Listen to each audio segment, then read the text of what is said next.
There's a real question about whether or not you should be concerned or worried about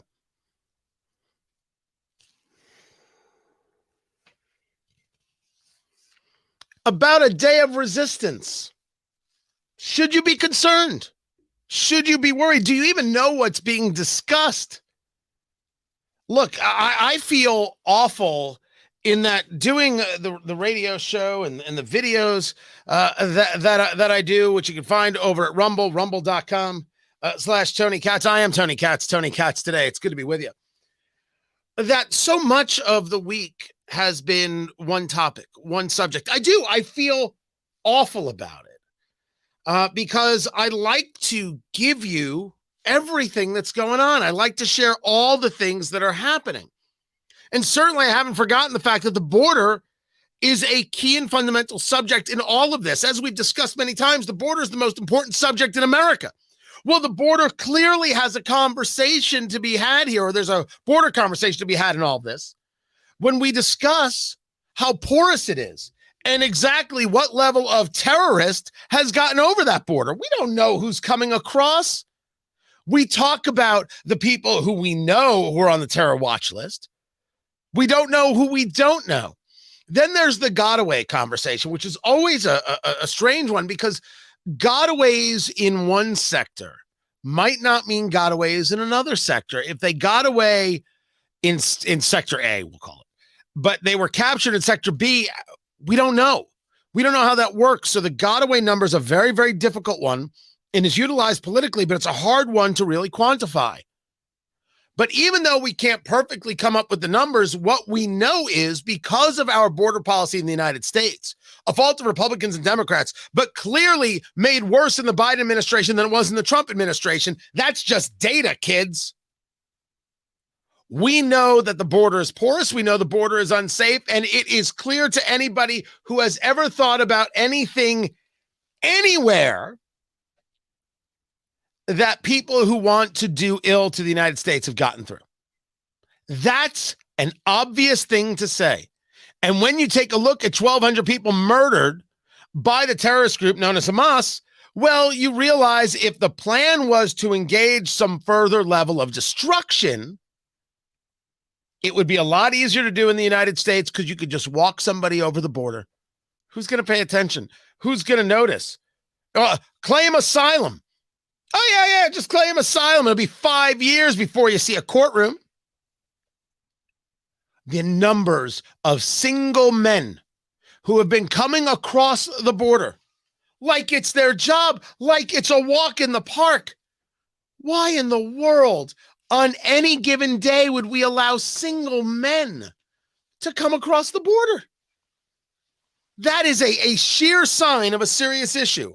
We're not talking about women, children, families. We're talking about single able-bodied men. Are you insane?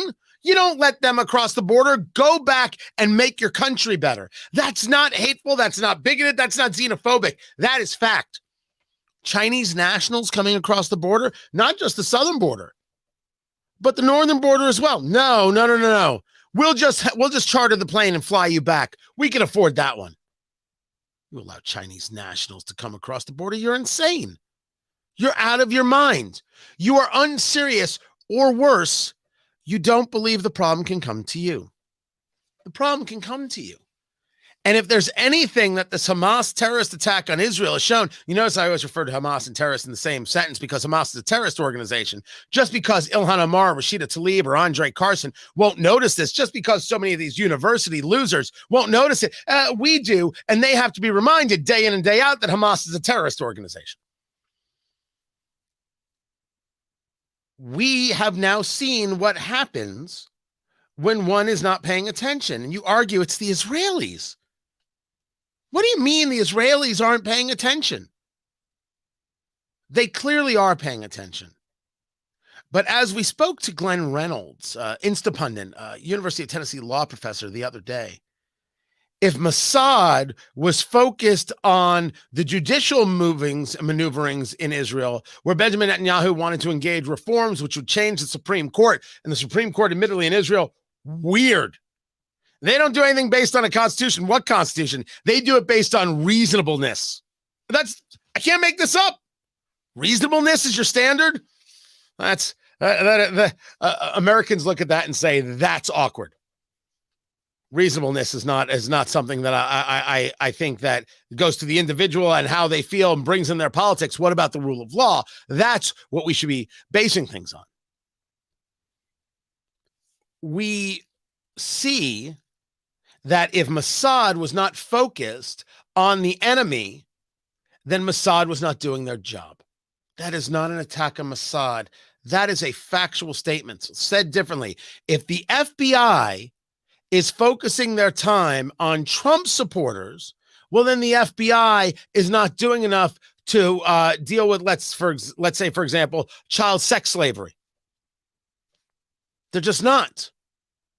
If you're focused on a Trump supporter, but you're not focused on who was on the island with Jeffrey Epstein, chances are you're not doing your job. Chances are you're terrible at your job, and chances are you've taken your eye off the ball. Lisa Page, Peter Strzok, Andrew McCabe, we see this and we understand this. So it's very possible that America is in for a world of hurt. But is it in for a world of hurt because of this? Hamas calls for global mobilization on October 13th. What in the bloody hell does that mean? This idea that on October 13th, Al-Aqsa Flood Friday, I'm actually reading it from jns.org. In a translation from memory, Middle East Media Research Institute. Our Palestinian people, the masses of the Arab and Islamic world, and free people worldwide, in its declaration of mobilization to take to the streets on Friday in global protest against Israel, to all scholars who teach jihad, to all who teach and learn, this is the moment for the application of jihad. So a call to war, right? A call to violence, right? Every synagogue should be, the fact that it's on Friday the 13th, I don't know if they meant it that way. But this is about saying attack synagogues, right? Or is this about saying attack high schools on Friday Night Lights? You know, big high school game Friday. Or is this, hey, where's there a concert going on? And all those concert goers walking into the stadium or the arena. Or is this a, hey, head on down to the Strip in Las Vegas, Times Square in New York? What's going on the pier in Chicago? What party is happening in Big D? I'm not giving them targets. I'm asking, is this what they mean?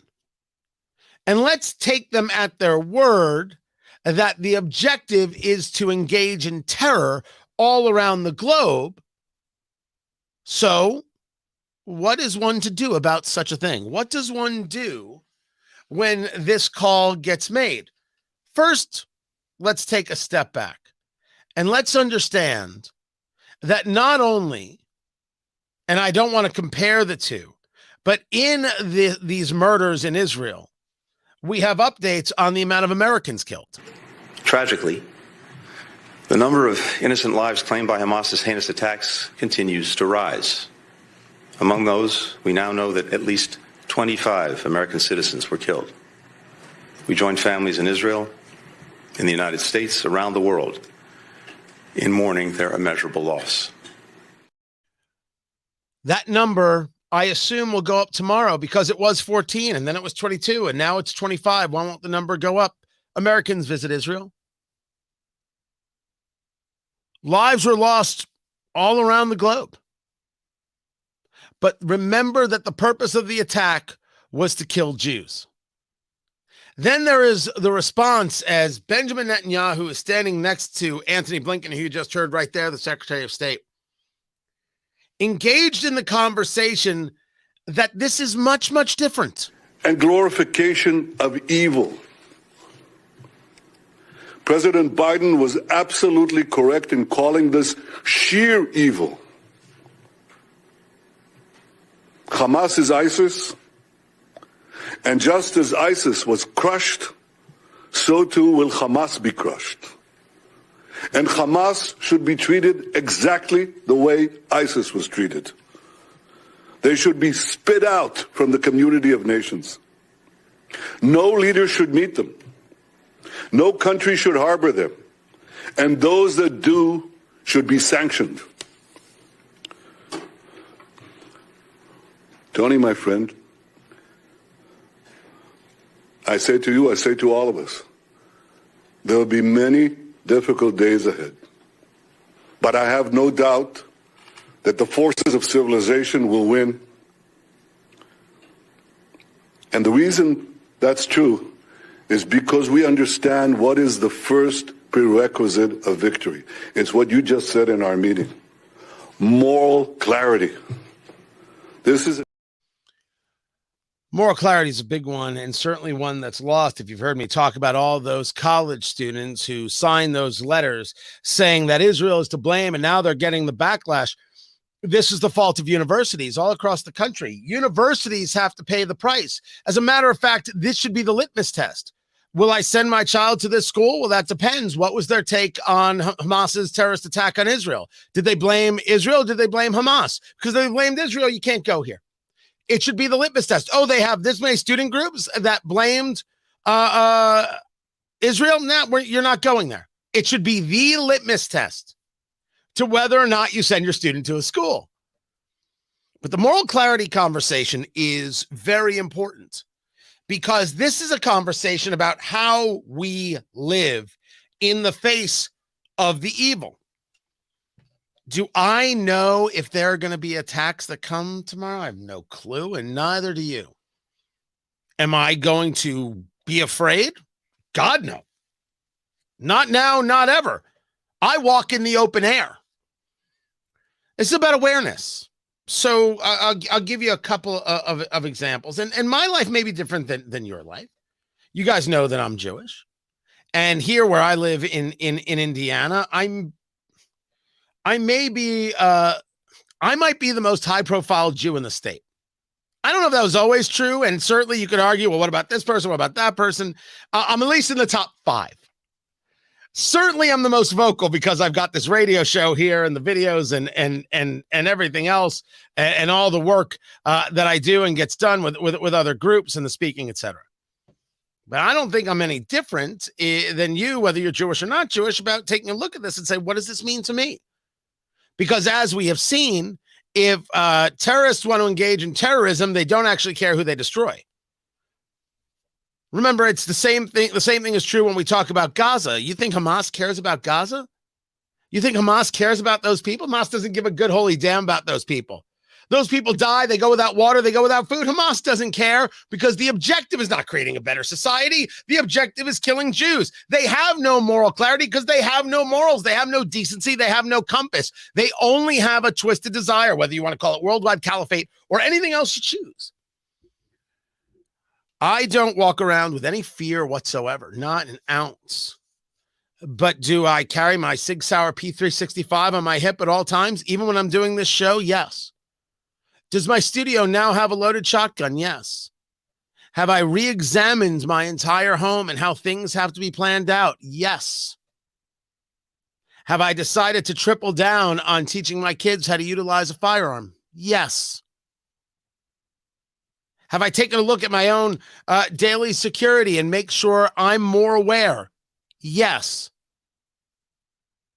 Do I bring my firearm with me every time I go to synagogue? Yes. And let me say, any Jew who doesn't bring their firearm to synagogue is out of their damn minds. And anybody who has a rabbi or a priest or a reverend, a faith leader of any kind that says you can't bring your firearm here, fire that faith leader. They're not worth their salt, or find another place to worship because they ain't worth it.